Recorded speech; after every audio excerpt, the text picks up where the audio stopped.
Esta es la clase. Vamos a compartir pantalla.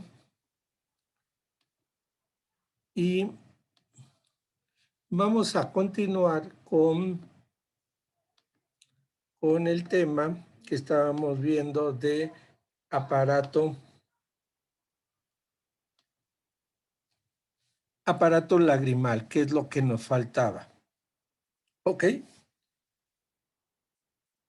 Es sumamente importante porque es el que va a permitir que esa córnea, ese primer lente del ojo, se mantenga en excelente estado durante toda la vida. Es un lente que tenemos que cuidar, nuestra córnea. Aquí la ven ustedes. ¿Ok? Un lente transparente, ¿de acuerdo? Que quedamos que tiene un epitelio anterior corneal. Y entonces decimos que el aparato lagrimal está constituido, vean, por una glándula lagrimal. Esta es la glándula lagrimal. En el ángulo superoexterno de la órbita. Y observen que aquí hay una línea. Esta línea es el tendón del músculo elevador del párpado superior. El tendón del músculo elevador del párpado superior. Y vean que materialmente parte en dos a esa glándula lagrimal. Y entonces se dice que la glándula lagrimal tiene una porción orbitaria, vean que está en relación con el hueso frontal, aquí lo ven, parte del hueso frontal. Entonces, esta glándula que está entre el hueso frontal y el tendón del músculo elevador del párpado superior es la porción orbitaria.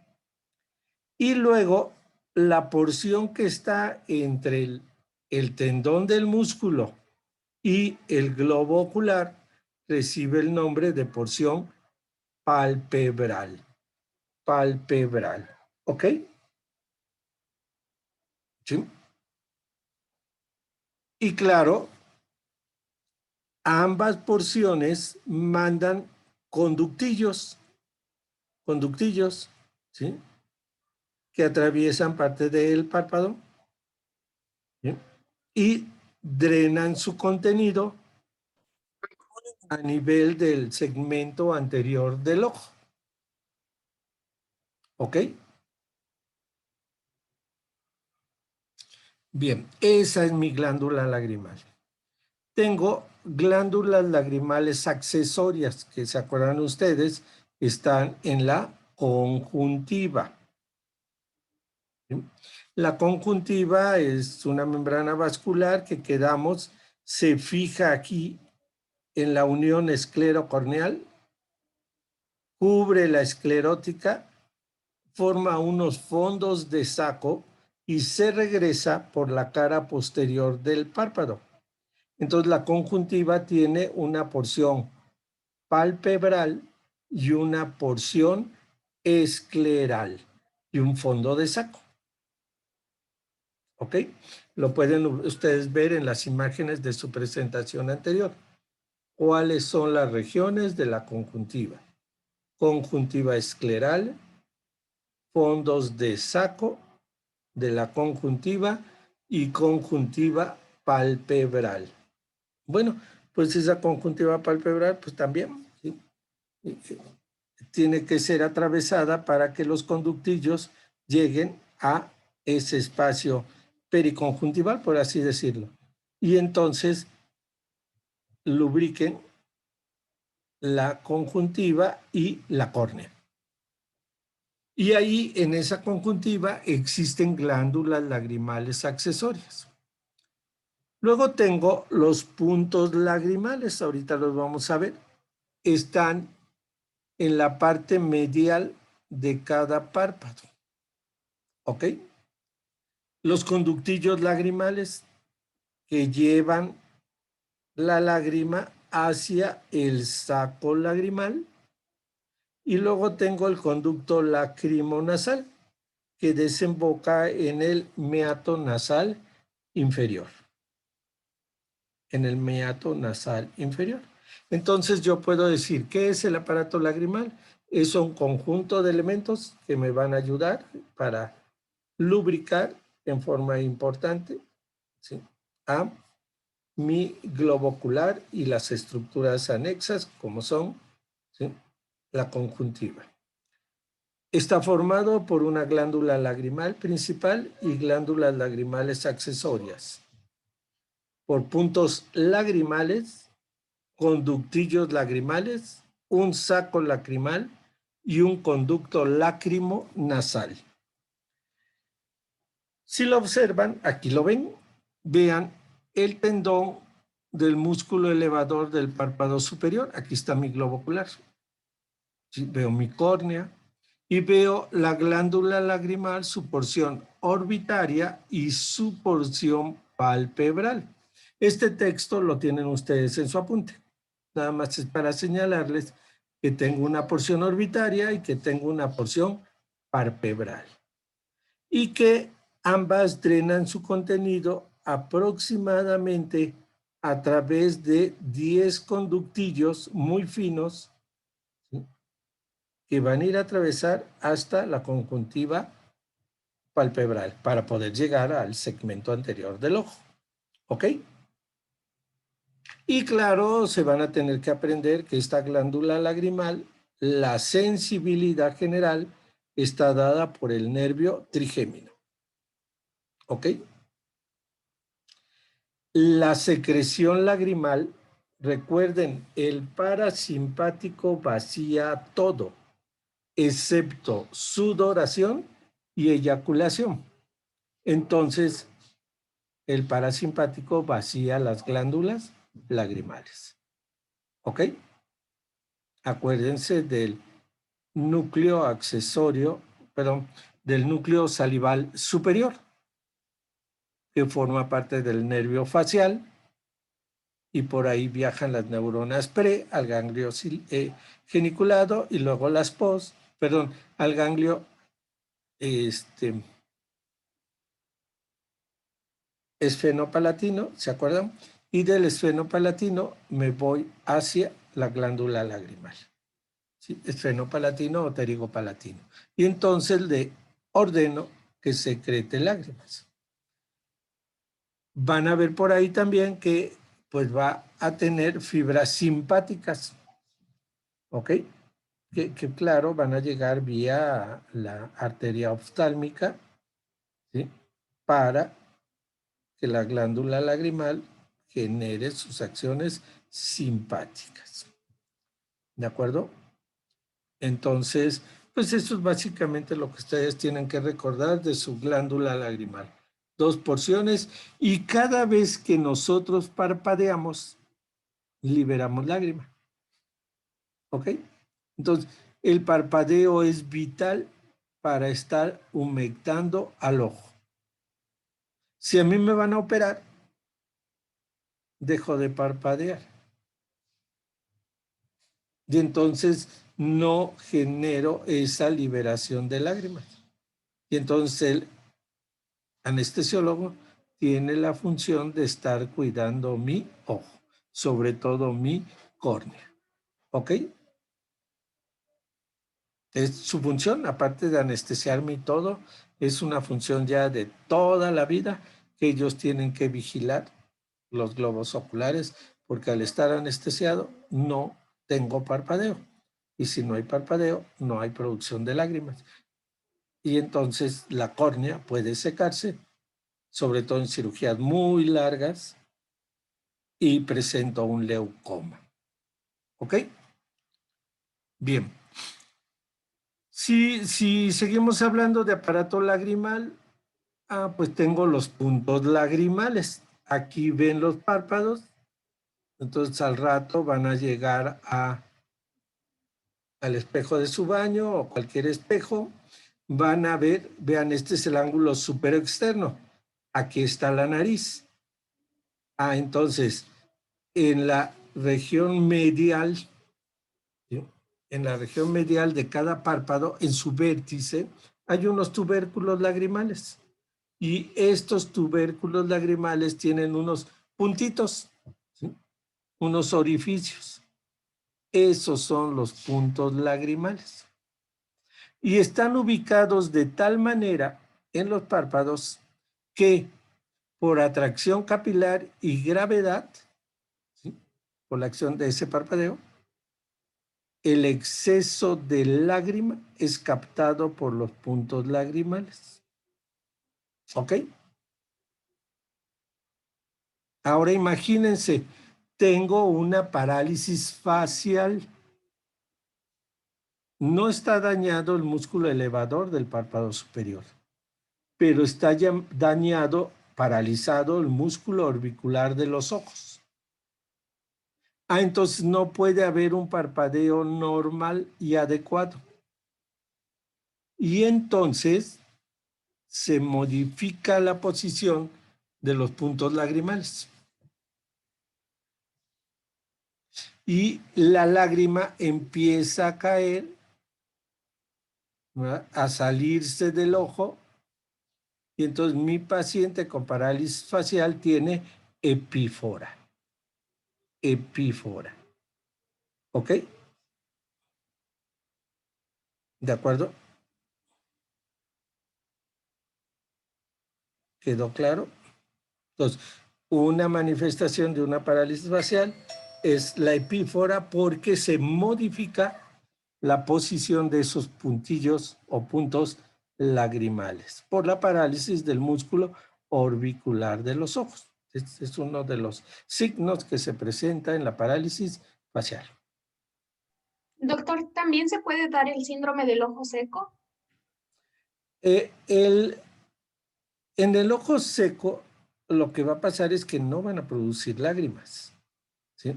Ahorita lo vamos a ver, ¿ok? Bien. Luego dice, conductillos lagrimales, conductillos lagrimales. Aquí los ven en la fotografía inferior. Vean ahí los conductillos, ¿sí? Vean que aquí termina cada uno en el saco lagrimal, ¿ok? A veces se unen antes y entonces terminan en un conducto común y ese conducto común se va hacia el saco lagrimal, ¿sí? ¿Ok? Bien, lo que tenemos que aprendernos es que pues estos conductillos tienen, ¿verdad?, aproximadamente 1 centímetro de longitud, 1 centímetro. Desde el punto lagrimal, desde este punto lagrimal que ven aquí, hasta que llegan al saco lagrimal. Aproximadamente es 1 centímetro. Vean que no son rectos, no son rectos. ¿Ya los ven? Entonces poseen una porción vertical pequeñísima. Fíjense, 0.1 milímetro. Luego presentan una curvatura, ¿sí? A veces ese conducto se dilata y presentan ampollas, una ampolla, ¿ok?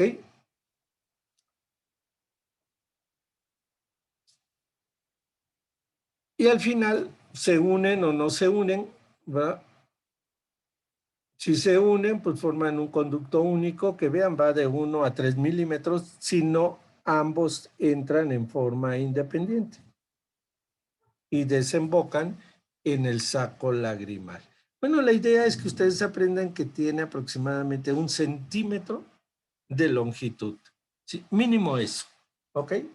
Ya si se aprenden que tiene una porción vertical, que tiene una curvatura y que puede dilatarse en alguna región, etcétera, ok, está bien.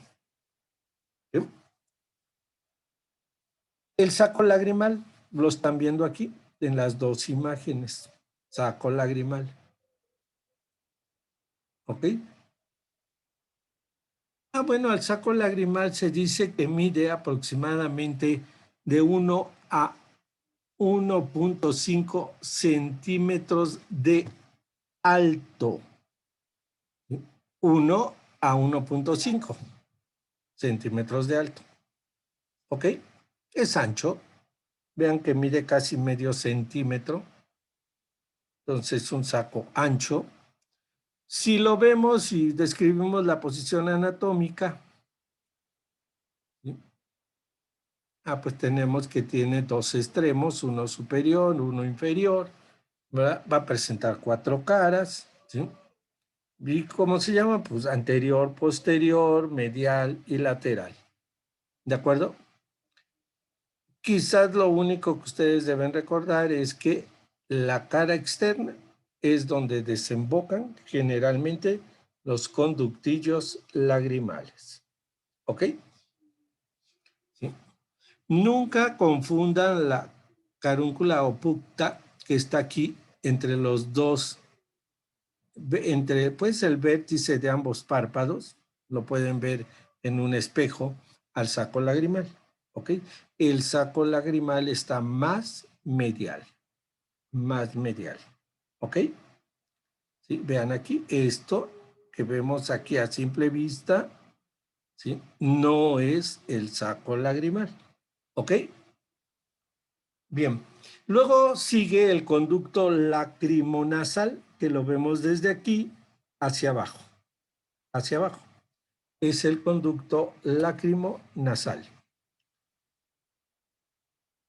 Ese conducto va, pues lógico, desde el extremo inferior del saco lagrimal hasta, ¿sí?, el meato inferior en la cavidad nasal.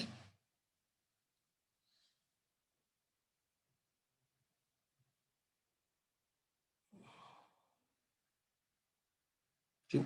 Si ustedes ven ahí, pues dice, mide entre 10 a 20 milímetros, o sea, entre 1 centímetro a 2 centímetros de longitud.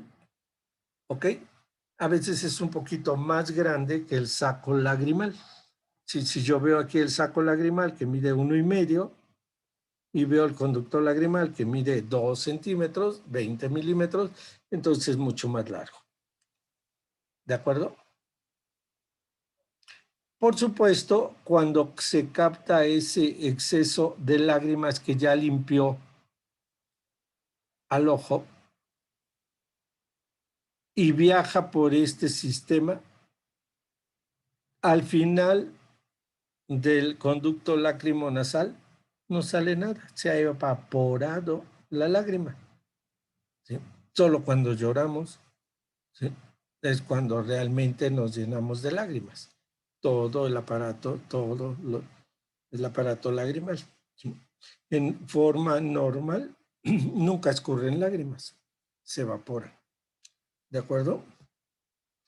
Y lo que les comentaba el día de ayer, ¿sí?, se lo puse aquí en un esquema para que no lo olviden. Este sistema de conductillos tiene una serie de repliegues transversales o válvulas. ¿De acuerdo? ¿Dónde están las primeras? En los puntos lagrimales. Ahí, en la porción vertical del conductillo lagrimal, en su porción vertical, ahí tengo las primeras.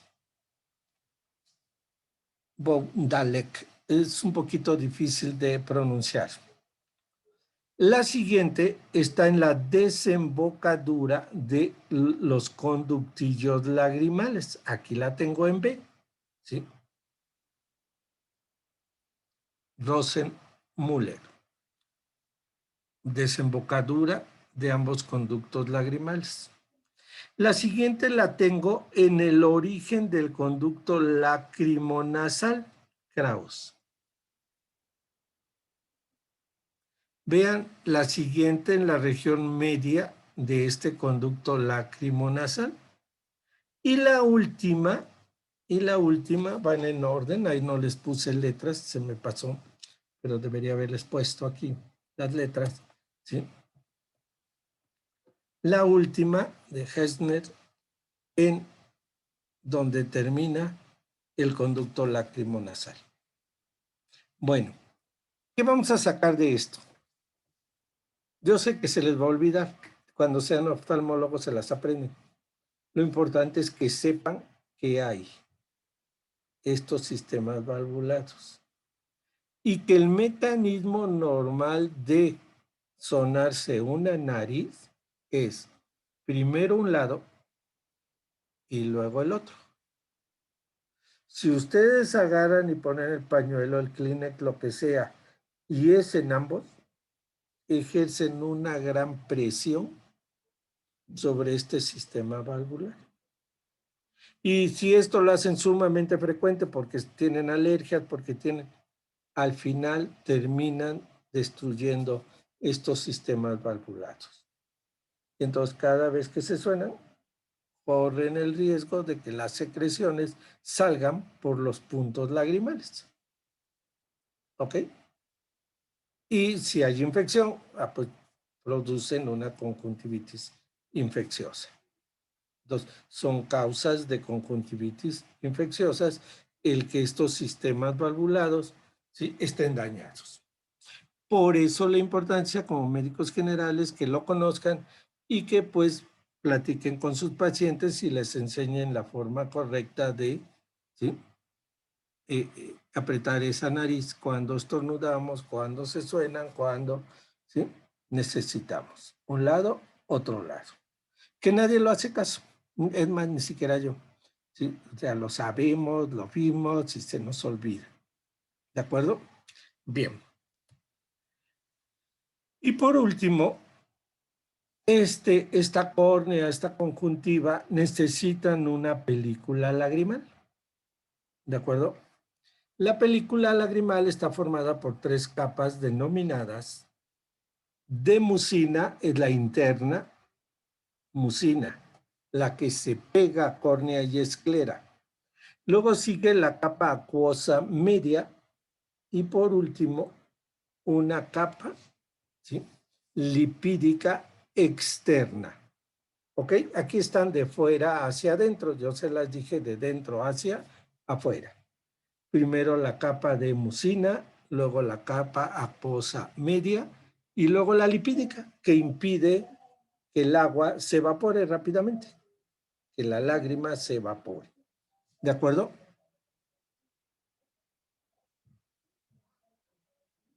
Vean, la capa de mucina da propiedades hidrofílicas al epitelio corneal para permitir que éste se humedezca en forma importante. Y está producido, si pueden se los aprenden, por células caliciformes, conjuntivales, las criptas de Henle y las glándulas de Mans. Ellas son las que producen la capa de mucina. ¿Ok? La capa media acuosa, entonces la lágrima es la que va a suministrar oxígeno al epitelio corneal. ¿De acuerdo? ¿Sí? Oxígeno. Nutrientes básicamente es el humor acuoso. Son filtrados sanguíneos. ¿Ok? Oxígeno, las glándulas lagrimales.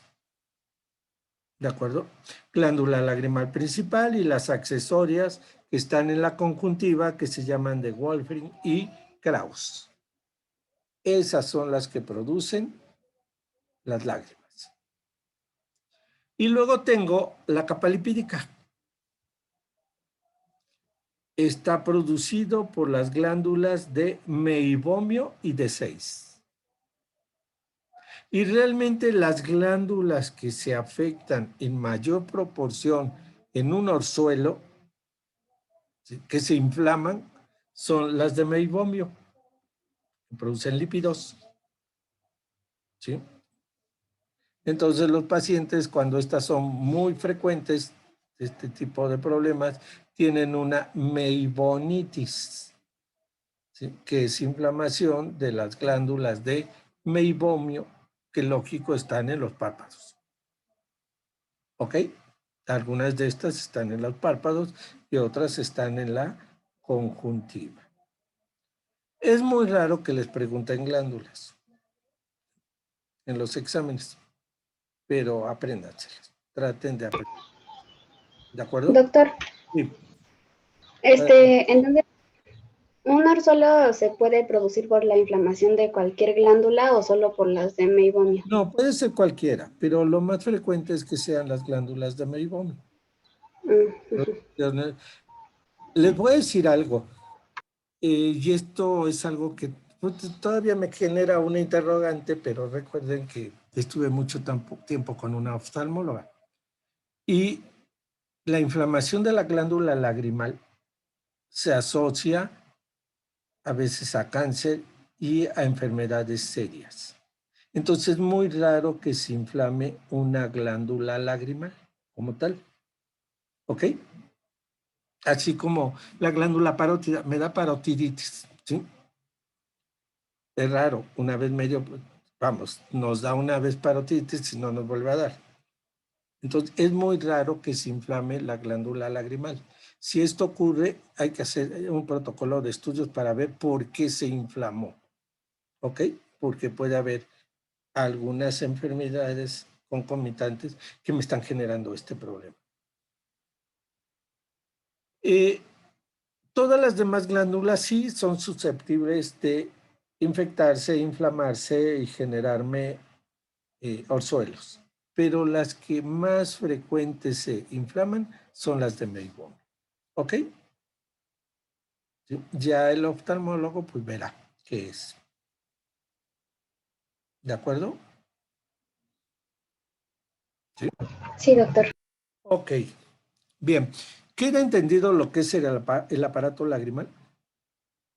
¿Hay alguna otra duda?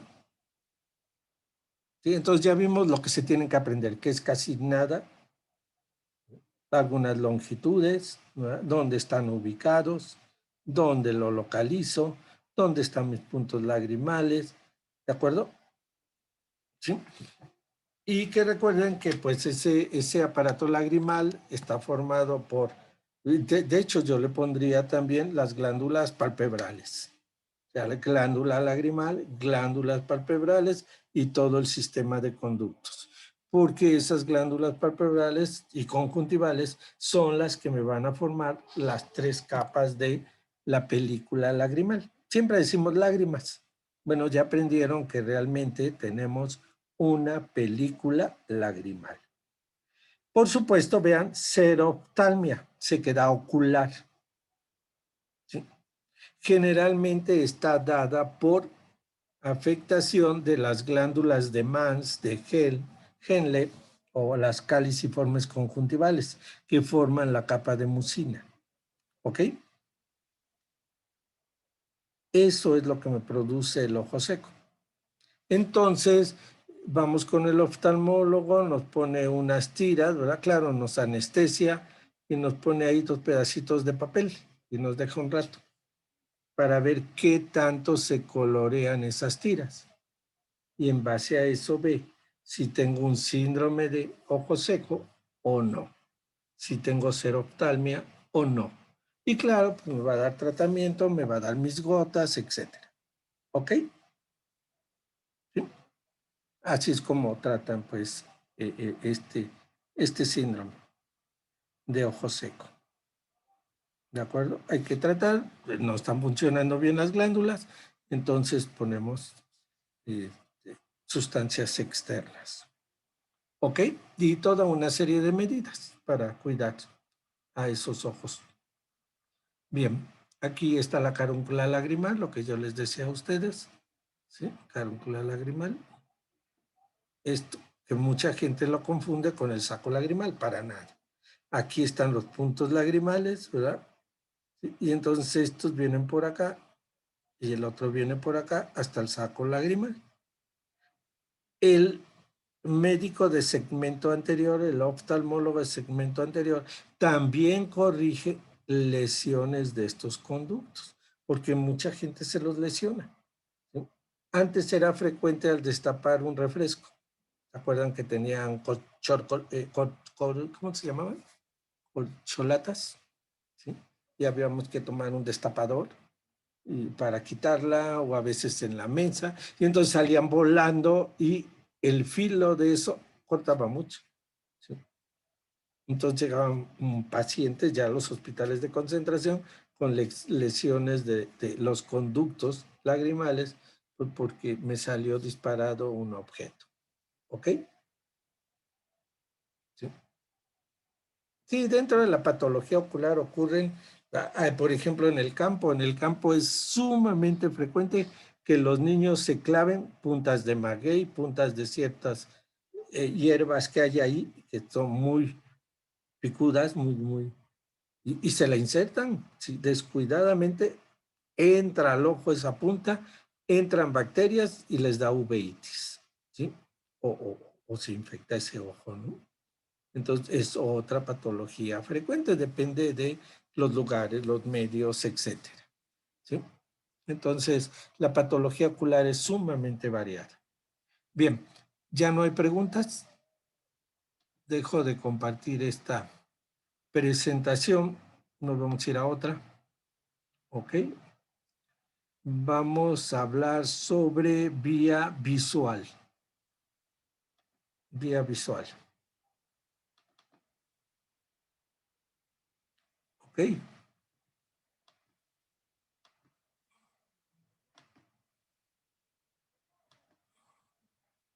Aquí vemos la vía visual. La vía visual es simple en sus elementos. No los vamos a aprender. Ya vimos algunos.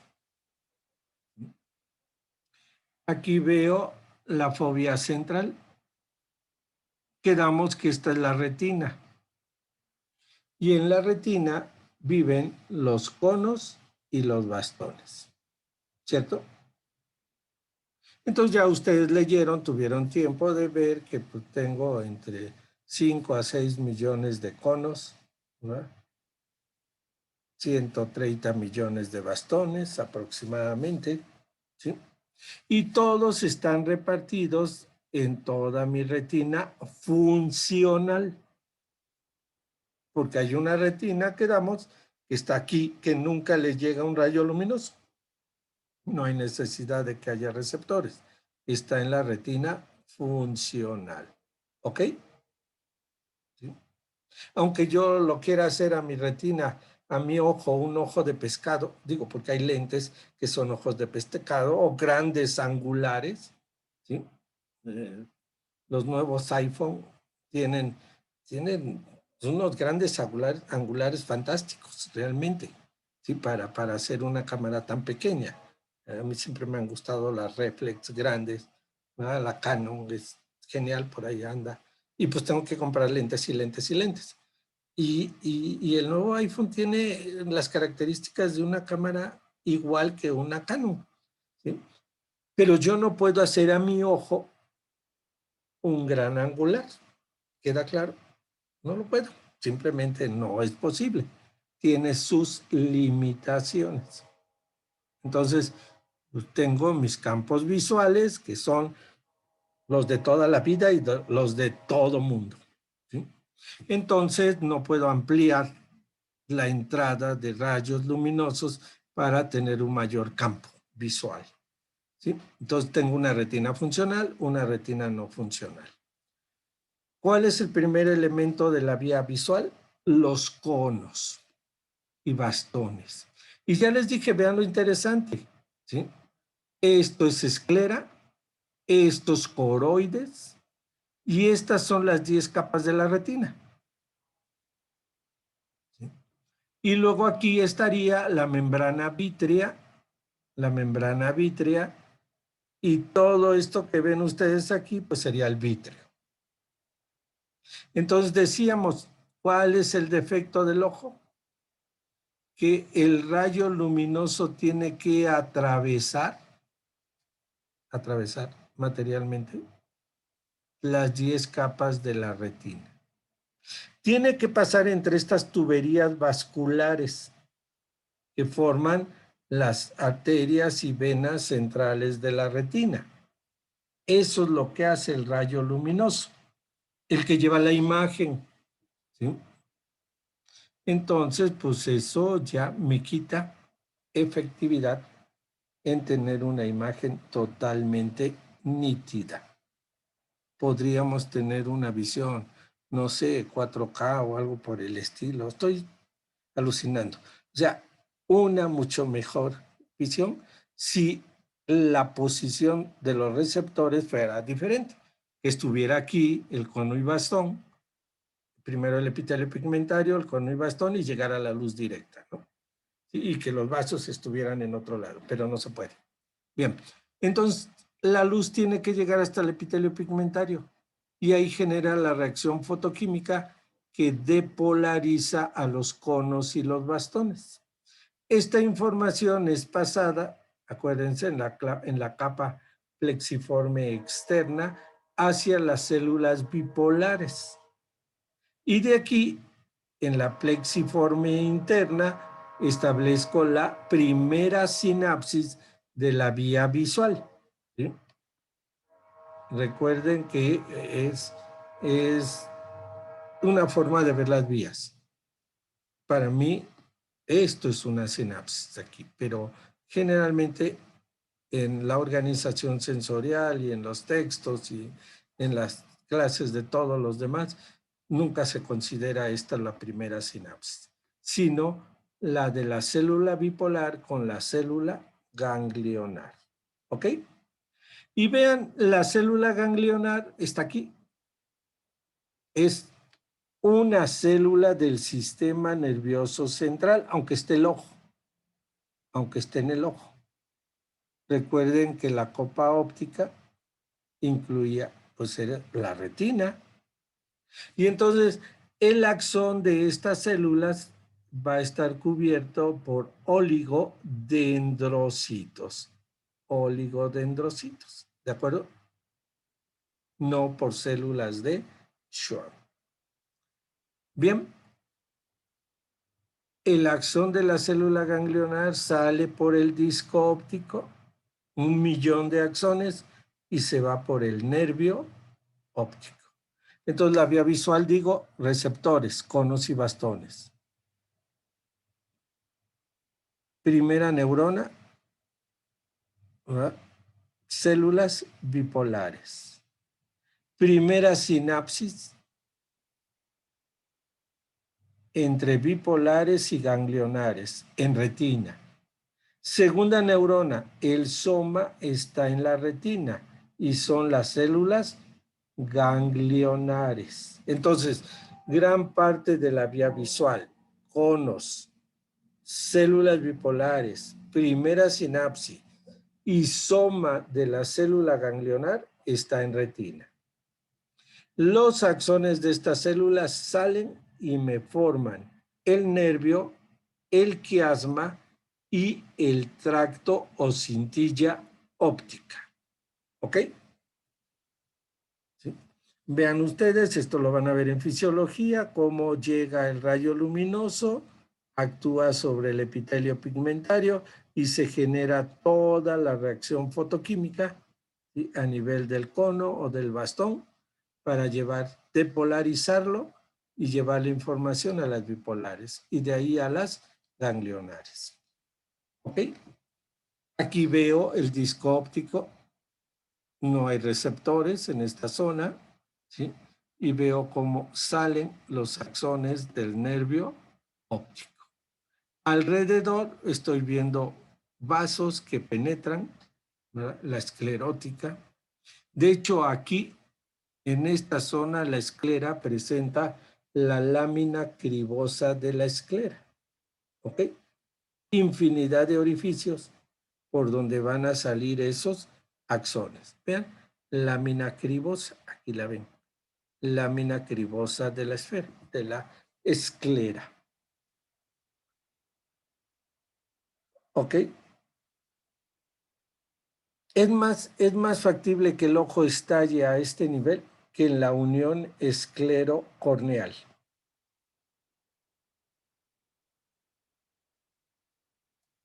Bien, en una disección del encéfalo, la están viendo aquí, vemos la cara basal del encéfalo.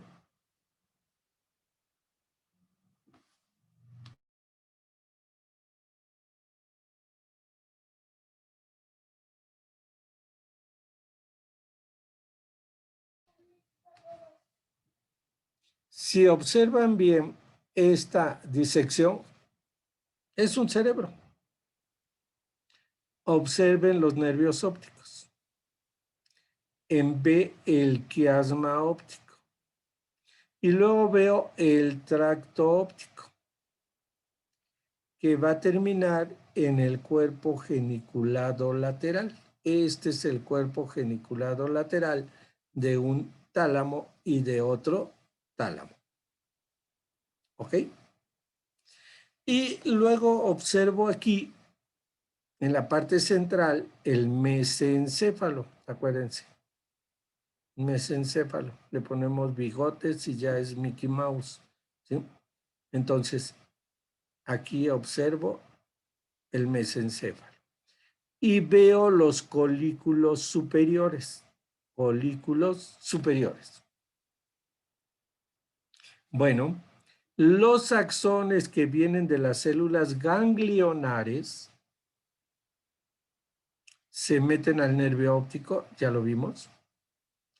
Algunas se cruzan y otras en forma directa se van por el quiasma, por el tracto óptico y terminan en el cuerpo geniculado lateral. Otras fibras se van a dirigir al colículo superior y otras más se van a dirigir al núcleo pretectal.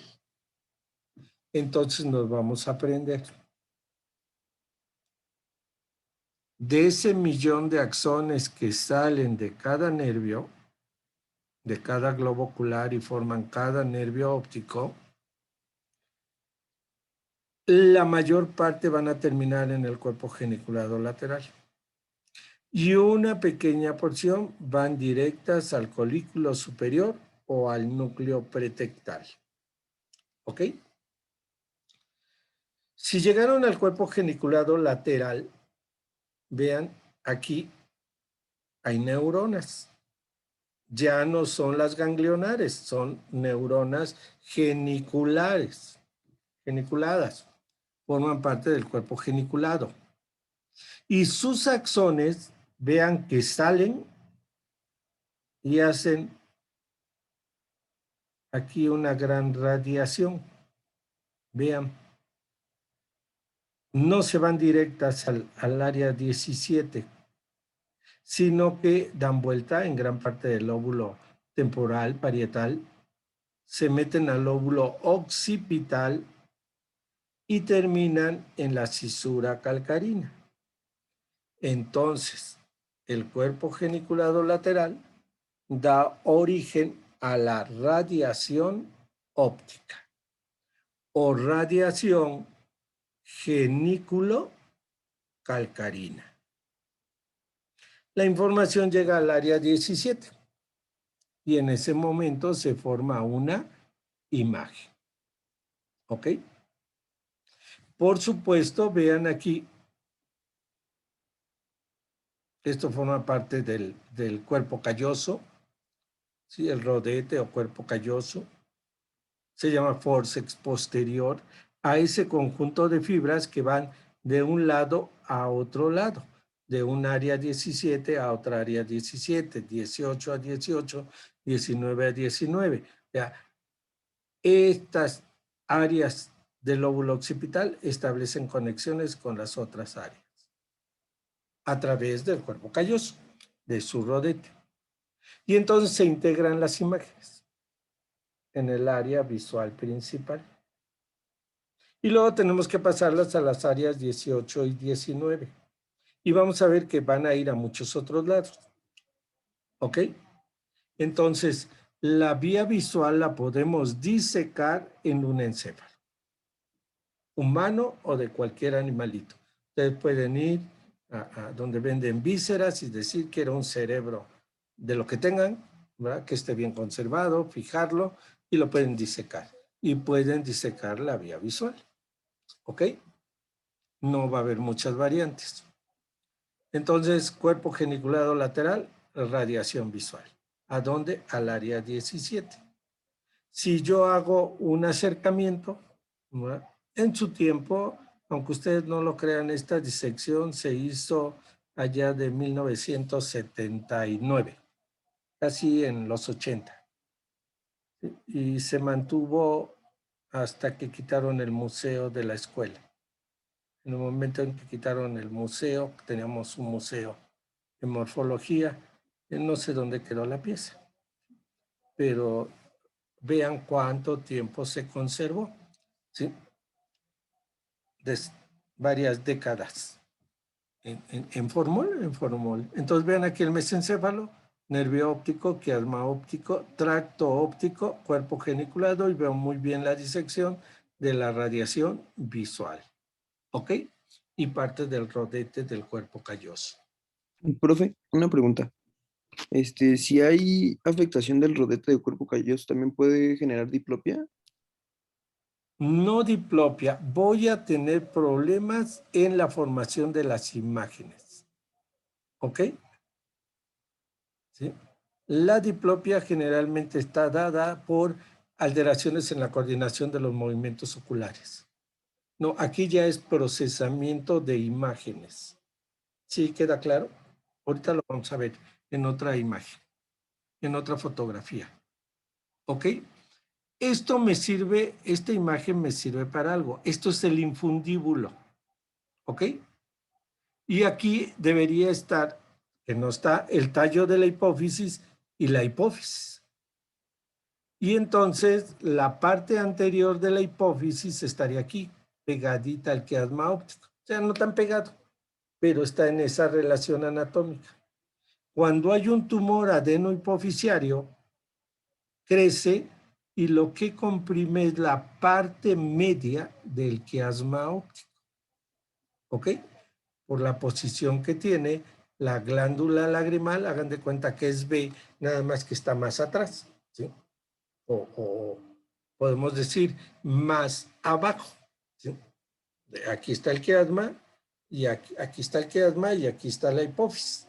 Crece la adenohipófisis, entonces empieza a comprimir el quiasma óptico, ¿ok? Y eso me genera una hemianopsia importante.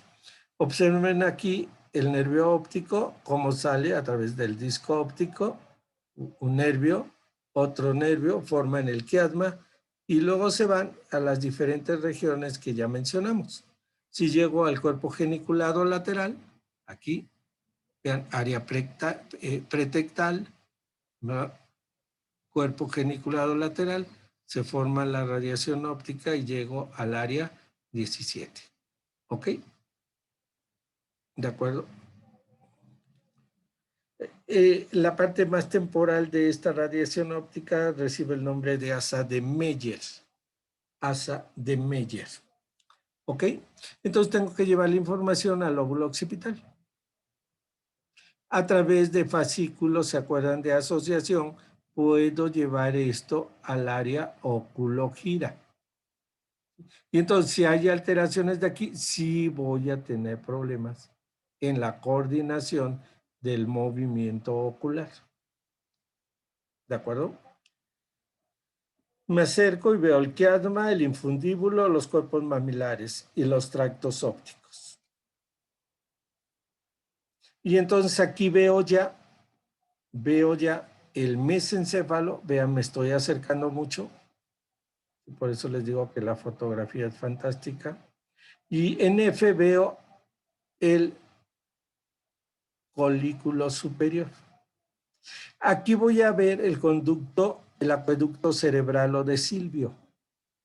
Y entonces, a los lados de este acueducto cerebral va a estar un núcleo que se llama núcleo accesorio del 3 y núcleo motor del 3. Accesorio del 3 y motor del 3. ¿Ok?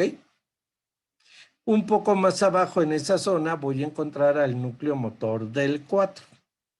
Pero ahorita solo vamos a trabajar con el núcleo accesorio del 3 y el núcleo oculomotor, motor del 3. Bien, si este es el colículo superior y aquí están los núcleos accesorio y motor del 3, en el trayecto hacia ellos encuentro un núcleo se llama núcleo pretectal. ¿Ok?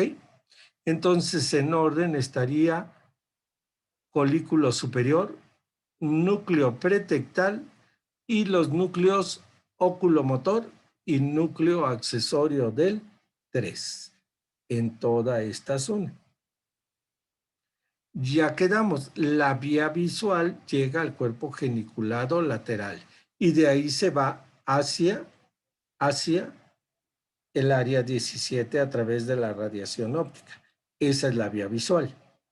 Pero un porcentaje de fibras van a terminar en el colículo superior o en el núcleo pretectal. ¿Ok? ¿Por qué estas conexiones? Porque se van a establecer las vías reflejas visuales. ¿De acuerdo? Aquí lo ven. Vean, esto es el cuerpo geniculado lateral. Aquí está el tracto óptico, el quiasma, el nervio óptico. Vean aquí el infundíbulo, el embudo, el tallo de la hipófisis y aquí estaría la hipófisis. Entonces, si la adenohipófisis crece, comprime el quiasma. Por el otro lado, vean que el tracto óptico va a terminar en el cuerpo geniculado lateral y de aquí la radiación visual lleva la información hacia el área 17. Sin embargo, hay neuronas que se van a ir al colículo superior y al núcleo pretectal. Aquí estaría el núcleo pretectal. Recuerden que todo esto es mesencéfalo. El núcleo pretectal acá, colículo superior. Y entonces aquí se van a establecer las vías reflejas. Una de ellas es neuronas salen del colículo superior y bajan por todo el tallo hasta la médula espinal, las astas anteriores, y forman el fascículo tectoespinal que va a astas anteriores. ¿Ok? Entonces yo capto una imagen por mi globo ocular o mis globos oculares, sale por el nervio, el quiasma, el tracto, llego al colículo superior y de ahí bajo la información directa a astas anteriores. Y las astas anteriores van a los músculos de mi mano y van a los músculos de mi pie, extremidad superior, extremidad inferior. Voy manejando y en automático ese circuito me permite mover un volante o mover un pie hacia el acelerador o hacia el freno en forma refleja. Refleja, totalmente refleja. ¿Sí? Vean que no ha participado la corteza cerebral. Simplemente dije globo ocular, nervio óptico, quiasma, cintilla, colículo superior, fascículo tectoespinal, astas anteriores, extremidad superior, extremidad inferior. ¿Ok? Esta es una vía sumamente importante para el manejo. ¿Ok? Bien. En este esquema lo único que vemos es la cisura calcarina, es el área 17, toda la corteza que está adyacente a la cisura calcarina es el área visual principal y luego tengo las áreas 18 y 19, que son las áreas asociativas visuales.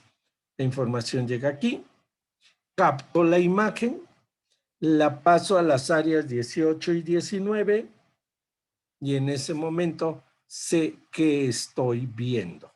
Recuerden que las áreas asociativas son áreas de evocación, de recuerdos pasados. Tengo información ahí importante y digo, esto ya lo vi. ¿Sí? Hace unos días, no sé, sí, creo que sí les comenté, ¿verdad? Vi 2 esquelas de 2 grandes amigos de la escuela que trabajaron conmigo y fallecieron por COVID. Y cuando uno ve esa imagen, no olvídense, se activa el área 17, se activa 18, 19, se activa lóbulo límbico, se activa corteza prefrontal, se activa todo, ¿sí? Y entonces generamos un estado de ánimo y toda una serie de manifestaciones corporales porque no sabíamos que esa persona se había ido, ¿sí? Y más si era querida por uno. Bien, entonces los procesamientos de las imágenes se hacen en muchos lados. Aquí vean el asa de Meyer, ¿sí? Y ven cómo las fibras salen del cuerpo geniculado lateral y se van al área 17. ¿Ok? Por supuesto, en un hemisferio se forma parte de la imagen, en el otro hemisferio se forma la otra parte y al final, pues ya tengo la imagen perfecta. Recuerdan ustedes que el globo ocular, si yo me regreso al globo ocular, y ustedes lo pueden hacer en casa, ¿sí? Agarren una caja de zapatos y en un extremo de esa caja de zapatos, la parte más pequeña, conviértanlo en la cara anterior y hagan un orificio central. Y en el otro extremo, quiten todo el cartón de esa caja de zapatos y pónganle una servilleta. Péguenle ahí una servilleta. ¿Ok? Y ya tienen ahí su primera cámara fotográfica. Un orificio y una pantalla atrás. Y entonces en la noche prendan una vela o pongan un objeto, sobre todo una vela, si todavía las consiguen, ¿verdad? Ponen una vela enfrente del orificio. Y oh sorpresa, en su cara posterior de la caja van a ver esa vela invertida. Invertida, ¿ok? La llama va a estar abajo, ¿sí? En su pantalla. Y lo que es derecho va a estar izquierdo. Le pueden poner a la vela un alfiler o algo del lado que ustedes quieran, derecho o izquierdo, y luego lo ven en el otro lado, en la pantalla, y van a ver que cambió de posición. Bueno, ese es mi ojo, ¿sí? Me va a generar una imagen invertida en retina. Y claro, en el trayecto, ¿sí? Y de acuerdo a la disposición de las fibras y la organización de la corteza, al final tengo una imagen real. Pero en el globo ocular es una imagen invertida. Es un experimento que pueden hacer, hay muchas cosas que se pueden hacer.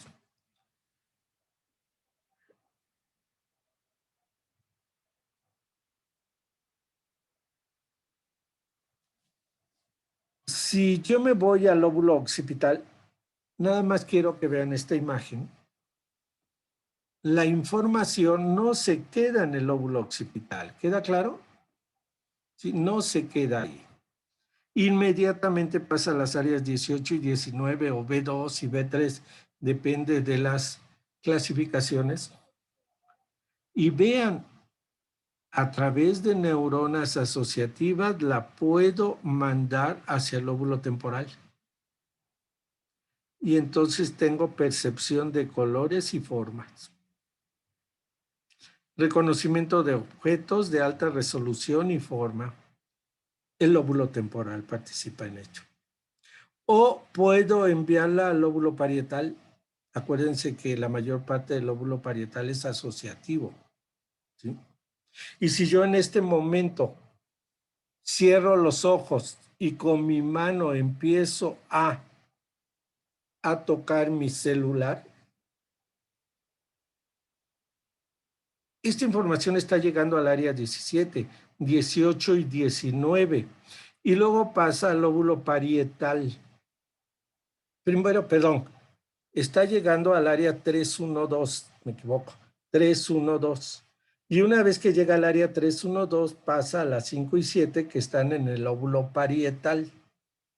Y en este momento estoy formando una imagen tridimensional de este objeto. Es plano, es rectangular, es duro, ¿sí? Tiene X longitud aproximada, ¿sí? Una parte es rugosa, otra es lisa, y todo esto lo estoy haciendo con el tacto. Bueno, si yo lo veo en la mesa, a fuerza tiene esa información que llegar al área visual y pasar al lóbulo parietal.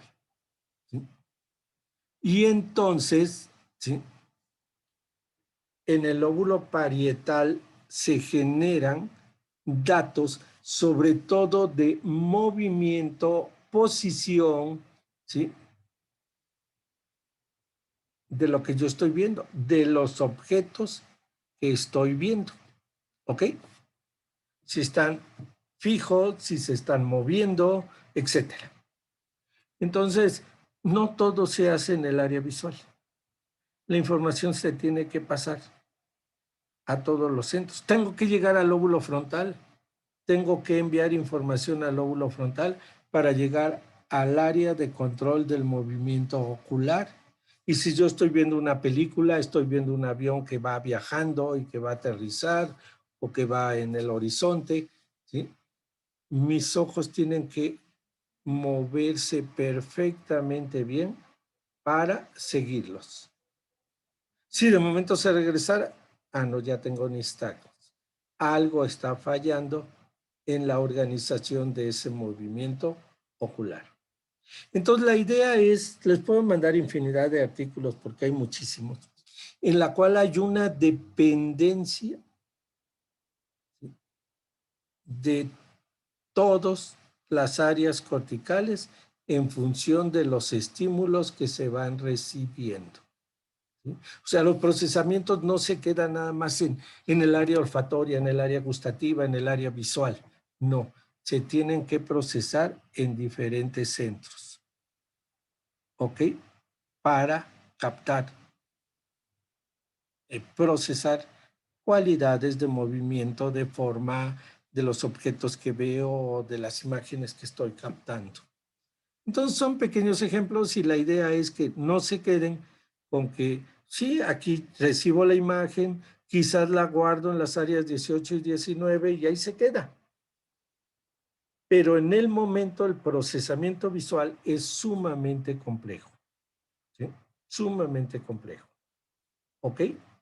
Bien. Otro aspecto que tenemos que manejar con respecto a vía visual, no vamos a alcanzar a ver vías reflejas, lo veremos mañana, ¿sí?, es campos visuales. Porque a los pacientes se les manda a hacer campimetrías. Campimetrías. Entonces tenemos que saber qué es eso. Desde aquí y en la pantalla es un poco difícil manejar esto, pero observen este ojo. Imagínense que es mi ojo derecho. ¿Ok? Cierro el izquierdo, ya está cerrado. Entonces voy a tener un campo visual con el ojo derecho. Todos ustedes lo pueden hacer. Vean un punto fijo, y ahora vean, ¿sí?, separen sus dedos y vean lo que abarca su campo visual.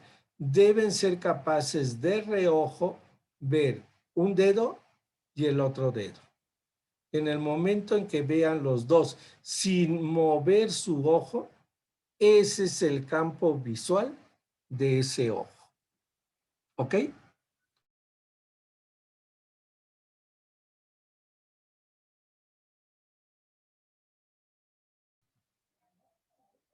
Sí, ¿queda claro? Y lo mismo van a hacer en su ojo izquierdo.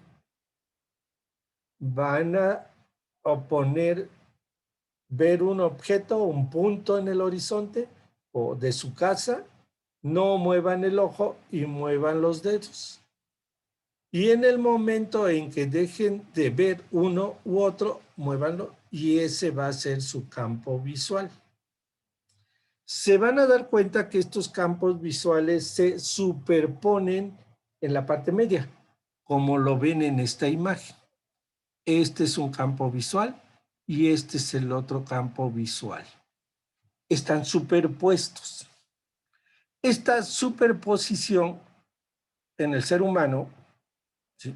Y en muchos animalitos, en otros no hay. Si yo veo el caballo no tiene este modelo, ¿sí? Tiene un ojo hacia un lado y hacia otro lado. ¿Ok? O en los conejos. Entonces, en el ser humano, los campos se superponen. Y cuando un campo se superpone, me da profundidad de campo. Puedo ver en tercera dimensión.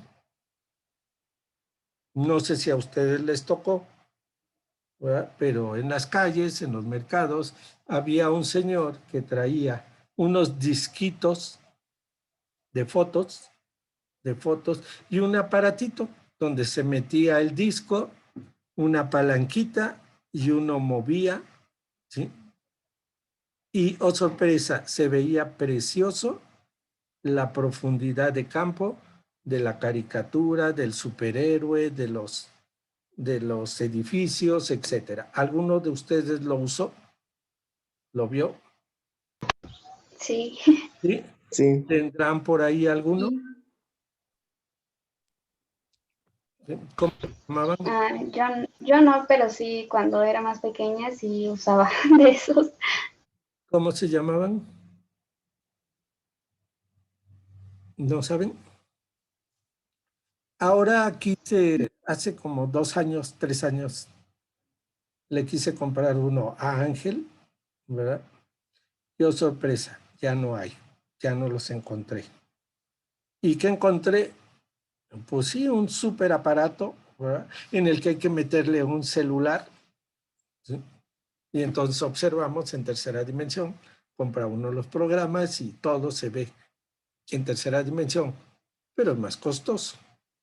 Bueno, la idea de estos aparatitos, ¿sí? ¿Ya alguien me puede decir cómo se llama? No. Luego lo investigan y me dicen. La idea de estos aparatitos es que yo puedo hacerlos, ¿sí? Simplemente tomo una foto con una cámara y un tripié y luego la muevo ciertos grados, y tomo otra foto. Y ahora pongo una en una celdilla y en otra celdilla, ¿sí? Y esa diferencia de ángulos en que se tomó la foto y al superponerse, me da esa gran profundidad de campo. ¿Ok? Si tienen por ahí alguno de esos aparatitos, búsquenlos y vean el disco y comprueben qué se ve. Aparentemente son idénticas ambas imágenes, pero no lo son. ¿Ok? Entonces, chéquenlo y vean que en el momento en que los veo a través del visor, ¿sí? Pues se superponen y hay esa gran profundidad de campo. Y entonces pues, nos costaban, no sé, 10 centavos, 5 centavos, no me acuerdo cuánto, ¿verdad? Estar ahí viendo cada disco, ¿sí? Con el señor que andaba ahí en el parque. Bueno, hay una superposición de campos y me da tercera dimensión. Entonces, si yo me voy a ir a hacer un estudio de fondo de ojo y van a dilatarme la pupila, voy a perder profundidad de campo, ¿sí? Y entonces, aunque estos ojos converjan, voy a tener problemas de visión, además de que la luz va a ser muy molesta. Y entonces siempre nos aconsejan no manejar, porque al no tener profundidad de campo, puedo chocar. ¿Ok? Bien, la profundidad de campo también va a depender de su pupila. Ok, cada campo visual, si lo ponemos, lo vamos a dividir en dos y a esta mitad le vamos a llamar temporal y a la otra mitad le vamos a llamar nasal. Entonces mi ojo tiene una mitad temporal y una mitad nasal. Si lo veo aquí, este es mi campo. Ok, entonces este campo lo divido en dos. Y este es el campo temporal y este es el campo que está pegado a la nariz y es el campo nasal. Si es de este ojo, entonces todo este campo. Y la mitad es el campo nasal, está pegado a la nariz, y la otra es el campo temporal. Entonces, cada campo visual, que es lo que yo veo, se divide en campo nasal, pegado a la nariz, y campo temporal. ¿Ok? Este campo visual me está mandando rayos luminosos que tienen que entrar por una pupila pequeñita. Y entonces, como los rayos son rectilíneos, lo que me llega del campo temporal llega a esta zona de la retina. Y esta zona de la retina, pinten aquí una nariz, es la retina nasal. Y lo que viene del campo nasal me llega a la retina temporal.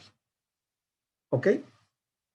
Entonces, las retinas en ambos ojos también se dividen en nasal y temporal. Y entonces, la parte de la imagen que yo veo con un ojo que está lateral llega a la retina nasal. Y la que está en el campo nasal la recibo en la retina temporal. ¿Ok? Es un poquito, no difícil, pero hay que poner atención. Bien, las células ganglionares que salen de la retina nasal de un ojo y del otro ojo, vean, se cruzan en el quiasma. Se cruzan en el quiasma. Y las que vienen de las retinas temporales, esas no se cruzan. ¿Ok? Y claro, aquí se juntan las de la retina nasal de este ojo con la retina temporal de este ojo. Y forman el tracto óptico para llegar al cuerpo geniculado lateral. Aquí pues, no hay problema. Vienen las fibras nasales y temporales. Aquí no tengo problemas. Es idéntico a el tracto óptico, la radiación óptica. ¿Ok? ¿Dónde cambia todo? En el quiasma y en los nervios. Entonces, la retina nasal de un ojo ve al campo temporal. La retina temporal del otro ojo ve al campo nasal. Entonces, jueguen un rato terminando la clase o después y vean sus campos visuales, hagan sus campimetrías de dedo, ¿sí? De un ojo y luego del otro ojo. Traten de ver esa superposición y recuerden que todo lo que ven son los campos visuales y llegan a las retinas. ¿Por qué tenemos que hacer esto? Porque hay ocasiones que tengo pacientes que tienen pérdidas de campos visuales o alteraciones en sus campos visuales. ¿Ok? Y entonces veo aquí algunas. Por ejemplo, estos círculos son el campo visual. Así se dibuja. Ojo derecho, ojo izquierdo. Ojo derecho, ojo izquierdo. ¿Ok? Y si a mí me presentan este esquema, aquí dice el ojo derecho no ve nada. ¿No? Probablemente el nervio óptico esté cortado, destruido. ¿Ok? Pero vean lo interesante. Si yo tengo un tumor adenohipoficiario, comprimo la parte central del quiasma. Y entonces vean, si yo veo las fibras, esta retina nasal, la fibra venía por aquí y oh sorpresa, aquí la comprimí. Al comprimirla deja de funcionar. Esta retina nasal recibía información de esta mitad del campo, ¿sí? Del campo temporal del ojo derecho. Ah, entonces en negro está el campo visual, el campo temporal del ojo derecho. Y veo que aquí está afectada, ¿sí?, las fibras que vienen de la retina nasal del ojo izquierdo. Y entonces no veo en el campo temporal del ojo izquierdo. Ah, entonces lo coloco de negro. Entonces las lesiones del quiasma óptico me dan hemianopsias. Hemianopsias quiere decir pérdida de la visión de la mitad de un campo visual. Y como en ambas están afectadas las retinas nasales, entonces una hemianopsia bitemporal. Profe, ¿puedes repetir lo que dijo que era hemianopsia, por favor? Hemianopsia es la pérdida de la mitad de un campo visual o de una parte de esa mitad, ¿sí? Si mi campo visual es así, este es nasal, esto es temporal, y de momento veo que no tiene 180 grados, porque normalmente casi alcanzamos los 180 grados en una campimetría de un ojo, ¿sí? Vamos circulando el ojo y casi son 180 grados, un poco menos. Pero si en este momento veo que el campo visual que tengo es este, quiere decir que aquí no veo en el campo temporal y aquí no veo en el campo temporal, solo estoy viendo los campos nasales. Eso es una hemianopsia bitemporal. Entonces, ojo, cuando llega alguien, ¿verdad?, una chica, y dice, estoy mojando el brasier, estoy produciendo leche y no estoy embarazada ni dando lactancia, pues lo primero que hay que hacer es comprobar niveles de prolactina, pensando en un tumor, porque no pueden estar produciendo leche si no hay embarazo ni hay lactancia. Y si estos niveles salen altos, pues necesito ahora mandarle a hacer una campimetría. Si la campimetría me dice que no hay problema y ven bien, quiere decir que el tumor es muy pequeño. A veces con tratamiento médico se resuelve.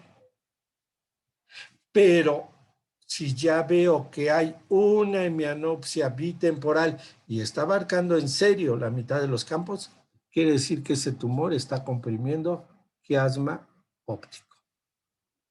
Y entonces, pues hay que canalizarlo, ¿verdad?, con el especialista adecuado para que vea lo que sigue en su tratamiento. ¿De acuerdo? Vean la siguiente imagen. No se parece a esta. ¿Ok? Esta es una hemianopsia nasotemporal izquierda, porque la pérdida de los campos son del lado izquierdo.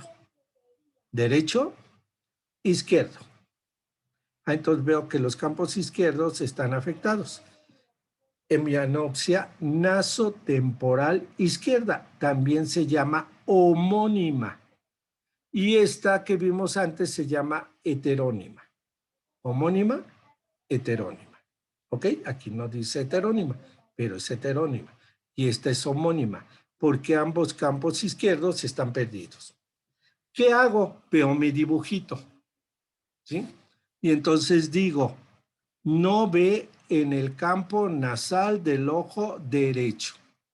O sea, no ve en el campo nasal del ojo derecho. No ve aquí. Entonces la retina temporal no sirve. La sigo. No sirve. ¿Ok? Y ahora me voy al otro ojo y veo que es el campo temporal de este ojo el que nos sirve. Y ese campo lo estoy recibiendo en la retina nasal del ojo izquierdo.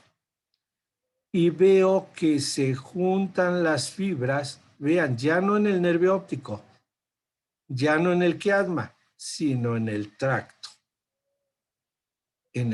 óptico. ¿Ok? Entonces, una lesión del tracto óptico siempre me va a dar una hemianopsia nasotemporal del lado, ¿sí?, contrario a la afectación. En este caso es una hemianopsia homónima izquierda y está lesionado el tracto óptico del lado derecho. ¿Ok?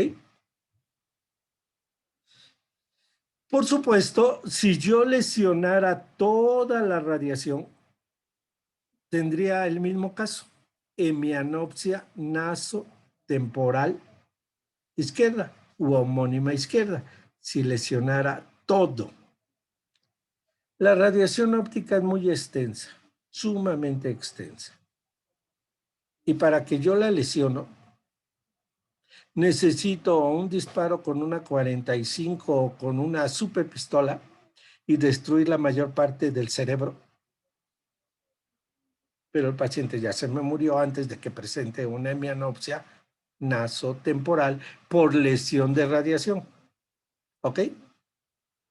Puede haber, pero es rarísimo. Lo que sí puede ocurrir es lesiones parciales de la radiación. Y al hacer parciales, lo que me generan son cuadrantopsias. ¿Ya las vieron? Cuadrantopsias. Pérdida de los cuadrantes o de un cuadrante de un campo visual. Lo van a leer, por favor, pero se van a aprender. Pérdida total de un campo visual, generalmente es lesión de un nervio óptico. Y hay muchas maneras de lesionarse un nervio óptico. Una punta de maguey que entra y secciona el nervio. Una 22, una bala 22 perdida que entra a órbita. ¿Sí? Hay muchas cosas. Y tengo ceguera total. O desprendimiento total de la retina, que es muy raro, pero podría darme una ceguera total. Ya después vamos a ver que generalmente las lesiones en los campos visuales pequeñas, ¿sí?, pues son por afectaciones de vítreo o de retina y forman escotomas. Aquí no están puestos. Luego se los pongo. ¿Ok? Lesión total del nervio, todo el campo visual perdido. Hay pacientes que dejan de ver, psiquiátricos. Entran en crisis y pierden la visión. Y al ratito la recuperan. Y no hay manera de saber si es real o no es real. Hay muchos simuladores por una incapacidad. Y hay gente psiquiátrica que en una crisis pierde los campos visuales. Y no hay lesiones, simplemente dejó de funcionar el sistema visual y parte de su sistema. Una hemianopsia bitemporal siempre es lesión de quiasma, siempre. Y siempre que se afecta la parte central del quiasma, en el 90% de los casos es un tumor adeno hipofisiario. ¿Ok?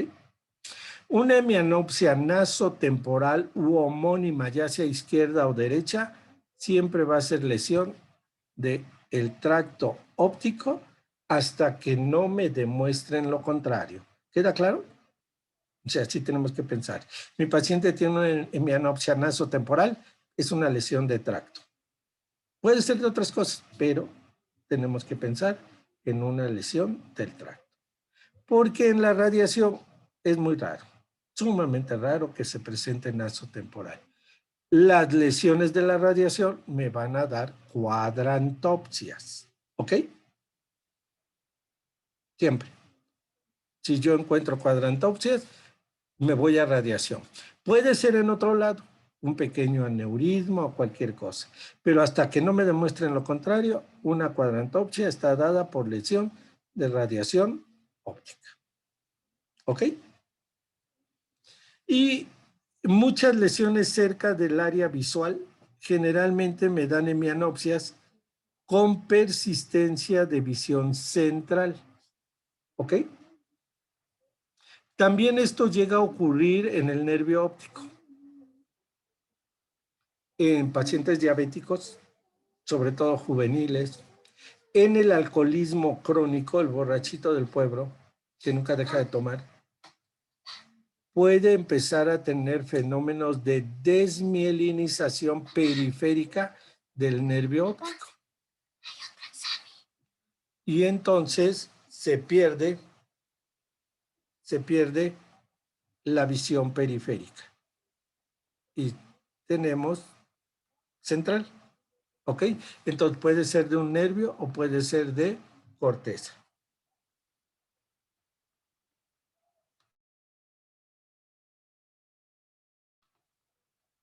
¿Ok?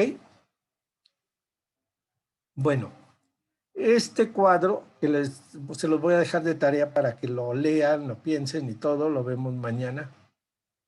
¿Ok? Y vamos a ver las vías reflejas.